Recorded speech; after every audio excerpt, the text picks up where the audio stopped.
기도합니다. 아멘. 하나님 말씀, 오늘 욥기 42장 1절에서 6절까지 말씀입니다. 오늘 중보기도를 좀 스킵하게 되었는데요, 여러분 꼭 기도하시길 바라고, 오늘은 욥기 41장 1절에서 6절까지 말씀입니다. 제가 1절 읽고 교독하십니다. 마지막 6절은 합독하시겠습니다. 전체는 1절에서 17절이지만 오늘 1절에서 6절까지만 읽습니다. 욥이 여호와께 대답하여 이르되 주께서는 못하실 일이 없사오며 무슨 계획이든지 못 이루실 것이 없는 줄 아오니 무지한 말로 이치를 가려는 자가 누구니이까? 나는 깨닫지도 못한 일을 말하였고 스스로 알 수도 없고 헤아리기도 어려운 일을 말하였나이다. 내가 말하겠사오니 주는 들으시고 내가 주께 묻겠사오니 주여 내게 알게 하옵소서. 내가 주께 대하여 귀로 듣기만 하였사오나 이제는 눈으로 주를 배웁나이다. 그러므로 내가 스스로 거두어드리고 티끌과 제 가운데서 회개하나이다. 아멘. 새벽마다 특별히 이렇게 반주해 주시고 또 음향으로 이렇게 조명으로 섬겨주시는 모든 분들 감사드리고요. 또 이렇게 새벽에 여러분들 함께 나와 기도하실 때 하나님께서 여러분들의 삶도 복되게 하시지만 주님의 몸된 이 교회 날마다 더욱더 흥왕해지고 부흥케 되는 놀라운 역사가 일어나게 될 줄 믿습니다. 오늘 함께 해주신 여러분들 감사드리고, 오늘 욥기의 마지막 말씀입니다. 그래서 좀 나눠야 될 그런 말씀들이 꽤 있게 되는데, 여러분 오늘 말씀을 통해서 큰 은혜와 또 회복의 역사가 있게 되기를 축복합니다. 욥기의 말씀은 방금 전에 말씀드린 대로 오늘로 끝이 납니다. 욥기의 가장 처음 장이었던 1장과 2장, 여러분들 한참 지나다 보니까 뭐 기억하시는 분들도 있겠지만 약간 가물가물 하시는 분들도 있을 것입니다. 그 두 장에 보면 욥이 하루아침에 아들 7과 딸 3명을 포함한 모두 10명의 자녀들을 잃게 됩니다. 한 명의 자녀를 잃어도 평생 가슴에 묻어두는 게 부모인데 10명의 자녀를 일순간에 잃게 된 것입니다. 정신병이 들지 않고 그냥 살아 버티는 것만으로도 기적입니다. 그렇잖아요. 하루아침에 10명, 거기에다가 7,000마리의 양, 3,000마리의 낙타, 기록에 따르면 500겨리의 소에다가 500마리의 암나귀, 거기에 종들도 힘이 많았는데 하루아침에 다 빼앗기고요, 다 죽임을 당했습니다. 뿐만 아니죠, 욥 자신은 어땠습니까? 온몸에 종기가 났습니다. 질그릇 조각으로 박박 긁어야 하는 비참한 신세가 되고 만 것입니다. 그런데도 놀라운 것은 이 욥이요 2장 10절과 같이 고백했어요. 내가 하나님께 복을 받았은즉 화도 받지 아니하겠느냐 하고 이 모든 일에 욥이 입술로 범죄하지 아니하니라. 정말 엄청난 신앙 아닙니까? 그의 신앙이 초기에 흔들리지 않았어요. 그러다가 무슨 일이 일어납니까? 세 친구들 그리고 엘리후 찾아와 가지고는 계속 비난을 쏟아댑니다. 질책하고, 그러니까 속이 터질 듯이 아픈 거예요. 그러다 보니까 신앙이 흔들리고 불평의 소리가 슬슬 욥에게서부터 나옵니다. 하나님, 이러실 수는 없죠. 어떻게 나 같은 의인에게 이런 재앙을 주실 수 있습니까? 욥이 그렇게 이야기를 했어요. 하나님이 세상을 질서 있게 다스리지 않고 혼돈함을 방치한다, 그렇게 이야기를 한 것입니다. 그런 욥에게 하나님이 친히 임하신 거예요. 그리고 두 차례에 걸쳐서 욥에게 강력하게 말씀하시고 질문을 하십니다. 그때 욥이 두 차례에 걸친 하나님의 이 말씀, 이 발언을 들은 후에 비로소 오늘 본문 2절과 3절과 같이 고백한 거예요. 뭐라고 되어 있습니까? 주께서는 못하실 일이 없사오며 무슨 계획이든지 못 이루실 것이 없는 줄 아오니 무지한 말로 이치를 가려는 자가 누구니이까? 나는 깨닫지도 못한 일을 말하였고 스스로 알 수도 없고 헤아리기도 어려운 일을 말하였나이다. 욥은 이제 하나님은 계획하신 바를 반드시 이루시는 분이라는 것을 그가 깨달아 알게 됩니다. 하나님은 정의, 공의를 사랑하시고 베헤못과 리오야단으로 대표되는 혼돈과 악의 세력을 꺾으시고 질서를 세우시는 분이라는 이 사실을 욥이 비로소 깨닫게 된 것입니다. 이처럼 사람이 참된 깨달음에 도달하기 위해서는 어떻게 해야 돼요? 자신의 부족함을 완전하신 하나님 앞에서 깨달아야 되는 것입니다. 이전에 가졌던 욥의 지식이 이제는 들음을 통해 간접적으로 그동안 쌓았던 지식이라면 이제 방금 전에 얻게 된 이 지식은 하나님을 직접 배웠고 만나서 얻게 된 지식이에요. 그래서 욥이 5절처럼 말씀한 거잖아요. 5절을 함께 읽겠습니다. 너무 중요한 말씀입니다. 시작. 내가 주께 대하여 귀로 듣기만 하였사오나 이제는 눈으로 주를 배웁나이다.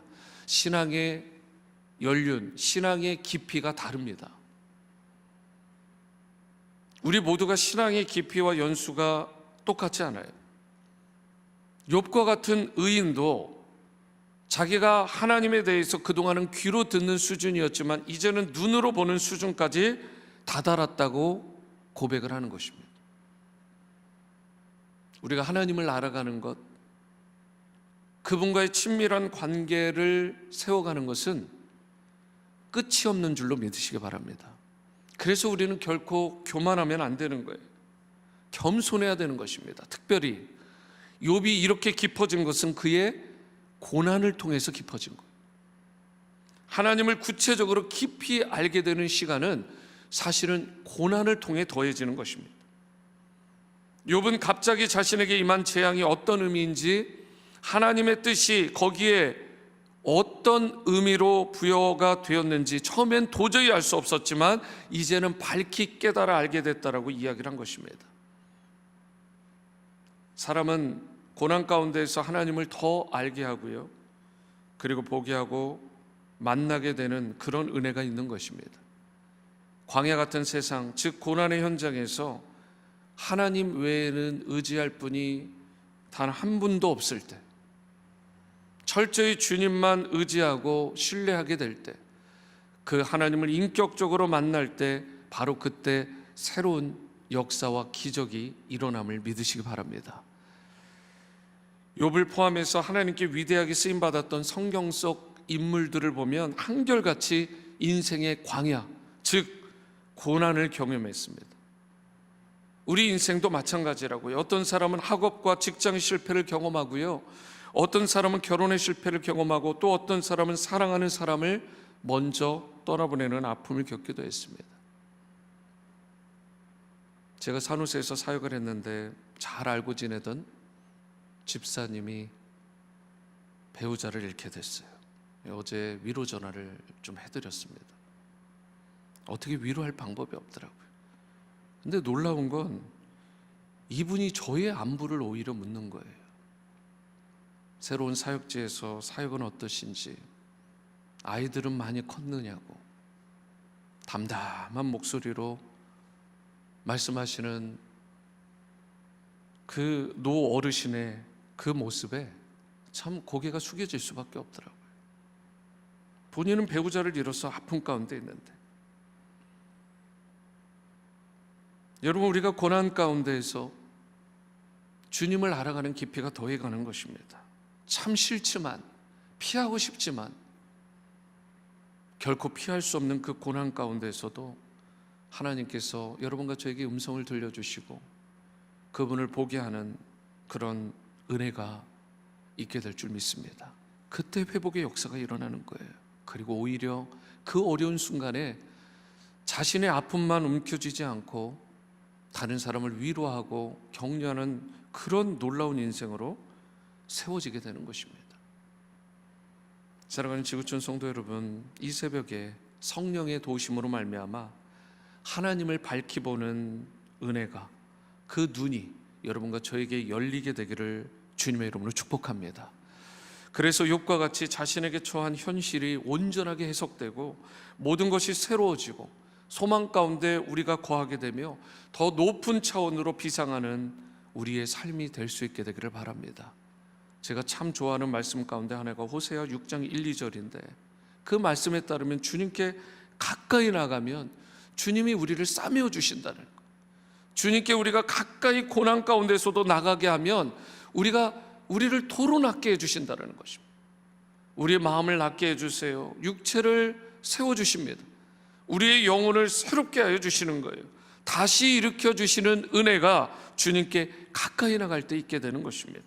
어떠한 상황에서도 변화된 욥처럼 그러므로 끝까지 하나님을 신뢰하는 여러분과 제가 될 수 있게 되기를 바라고, 그러므로 말미암아 욥이 경험한 이 회복의 은총을 일평생 풍성히 누리며 다른 이들을 오히려 위로하고 격려하는 축복의 통로로 여러분과 제가 쓰임받을 수 있게 되기를 주님의 이름으로 축원합니다. 오늘 욥기 42장은 결과적으로 여기에서 끝나는 게 아니라 행복한 결말로 끝납니다. 정말 행복한 결말이죠.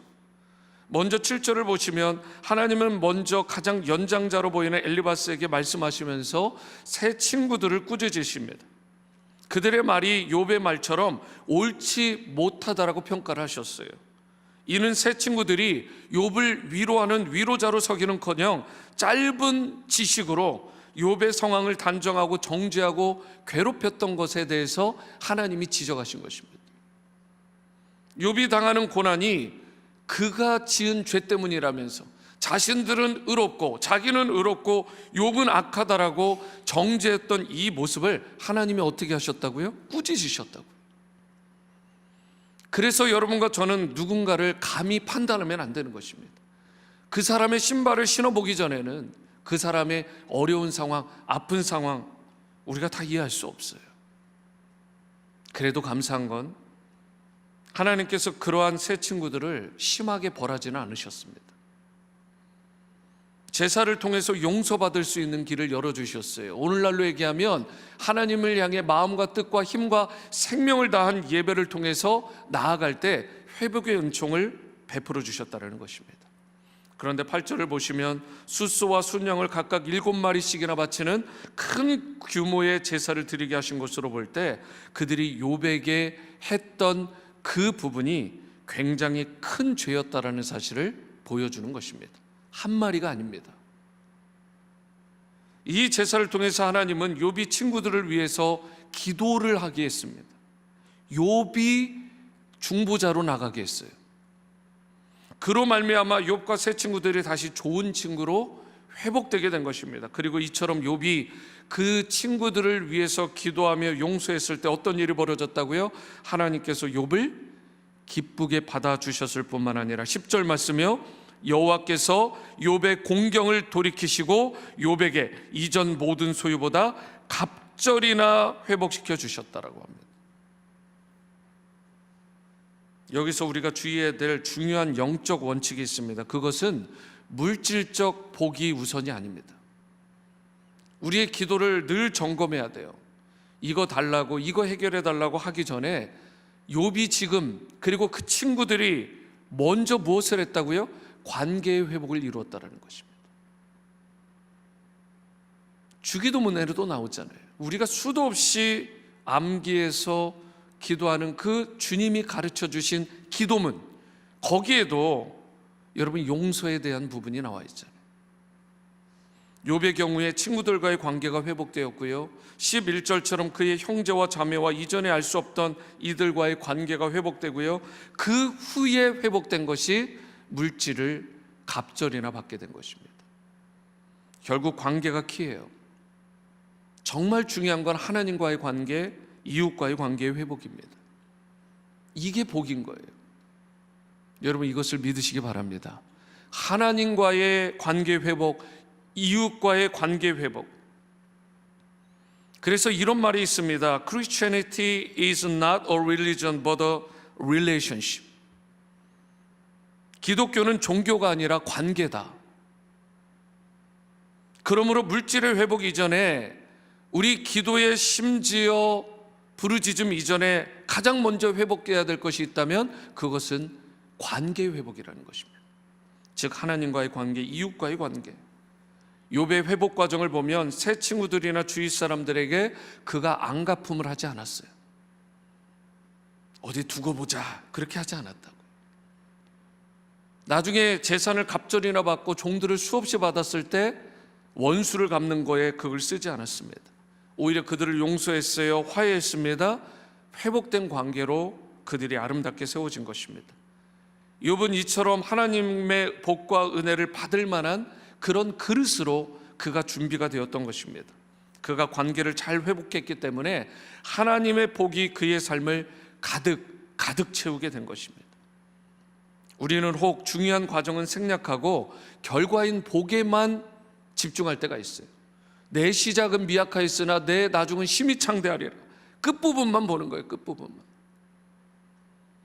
여러분, 우리가 복에만 집중하면 안 되는 것입니다. 물론 하나님께 복을 달라고 하는 것은 복의 참 근원이 되시는, 모든 것을 다 소유하신 그 하나님 앞에 나가는 건 잘못된 게 아니죠. 하지만 그러한 복을 받기 위해 여러분과 저에게, 나에게 필요한 것이 있다는 사실을 우리가 기억할 수 있게 되기를 바랍니다. 이제 2023년이 불과 11여일 앞으로 다가왔습니다. 이제는 다시 돌아오지 않는 시간입니다. 이 중요한 타이밍에, 이 중요한 시기에 여러분과 제가 이 욥과 같이 다른 형제 자매와의 관계, 이웃과의 관계를 아름답게 회복하는 성탄의 시기가 될 수 있게 되기를 바랍니다. 마태복음 18장에서도 보면 우리가 땅에서 매이면 하늘에서 매이고 땅에서 풀면 하늘에서 풀린다고 했죠.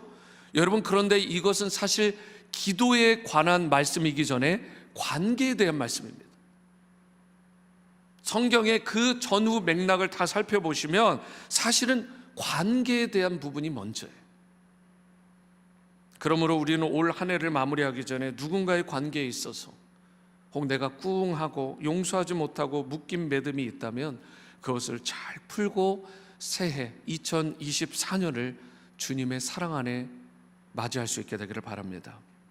그래야 복수보다는 용서를, 판단보다는 공감을 통해서 모든 것을 회복시키고 구원하시는 하나님의 은혜를 풍성히 누릴 수 있게 되기를 바랍니다. 성경 속 욥이 누렸던 복과 같이 양과 낙타와 소와 암나귀와 같은 모든 소유들이 이전보다 갑절이라 되는 복, 자녀들이 잘 되고 회복되는 복, 그리고 장수와 건강의 그런 복을 생애 마지막까지 누렸던 욥과 같이 여러분들도 그런 평안한 복을 누릴 수 있게 되기를 바랍니다.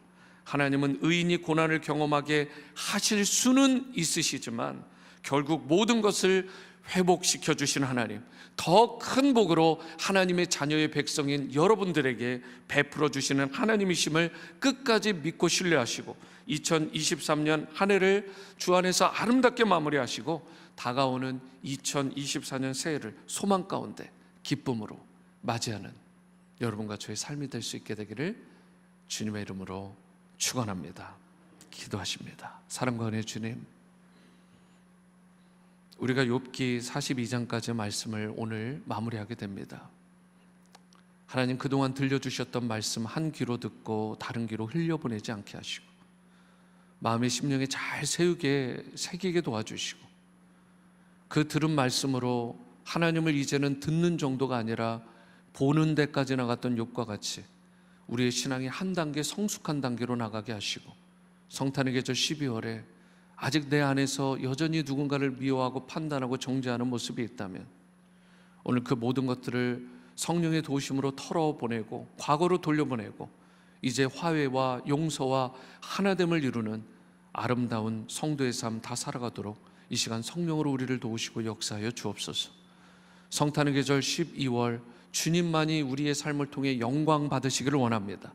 특별히 고난 가운데서도 우리가 범죄하지 않게 하시고 그 고난을 통해서 더욱더 정금과 같이 나오는 우리 성도님들의 삶이 되도록 은혜를 베풀어 주시고 영혼 육의 강건함으로 채워주시고 범사에 잘 되는 복을 우리 사랑하는 성도님들 한 분 한 분에게, 저들의 가정과 자녀들에게 허락하여 주옵소서.